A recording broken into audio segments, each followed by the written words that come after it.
Hi, I'm OEA President Scott Tomorrow. Time for my weekly update. We are exactly 7 days away from the end of this election. I know we're all going to be glad when we get through this.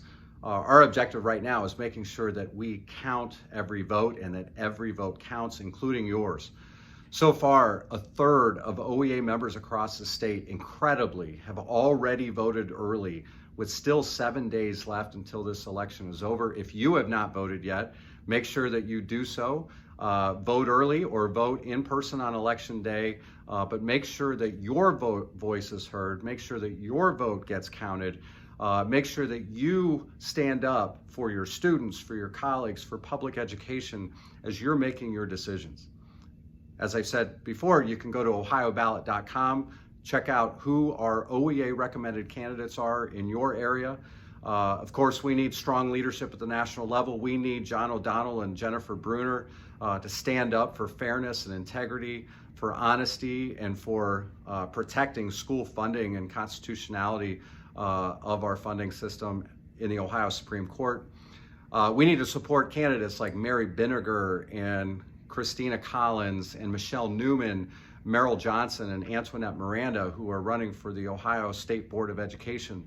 We need to be supporting both Republican and Democratic candidates who have our support running for the Ohio House, the Ohio Senate, and for the U.S. Congress.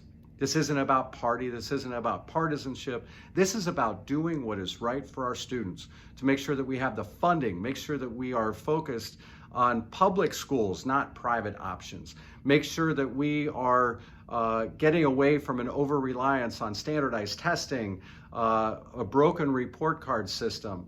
Make sure that we're standing up for the rights of our students and our members, that we're fighting for collective bargaining and for strong unions and for a strong middle class. All of these things are on the ballot, just like health and safety are on the ballot as well. We need to make sure that we have leaders that prioritize the health and safety of educators, of students, and of communities. We need to make sure that in our votes and in our actions, in our advocacy, that we are making sure that schools can stay open safely.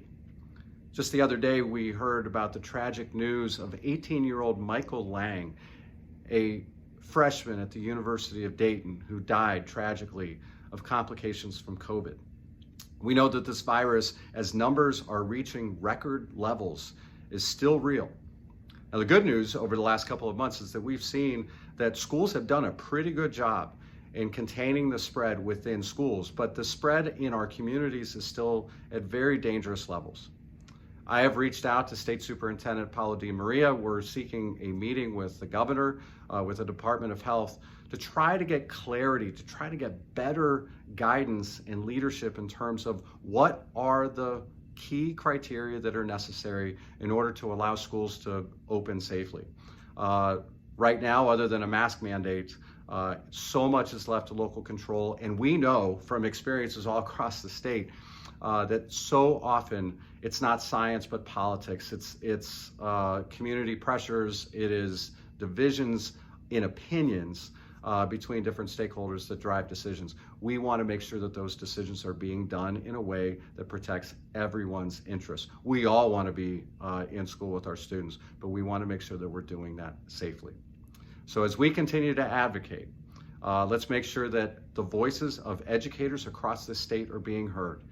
I hope you'll join me on Saturday when we have a day of action where we're reaching out to our members who have not yet voted to remind them to join us. We'll be mobilizing at 11 o'clock on Saturday morning.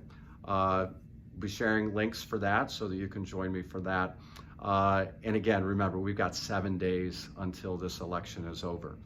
I'm hoping that next week, after all votes have been cast and counted, and we have a free and fair election, we'll be able to celebrate some important victories together.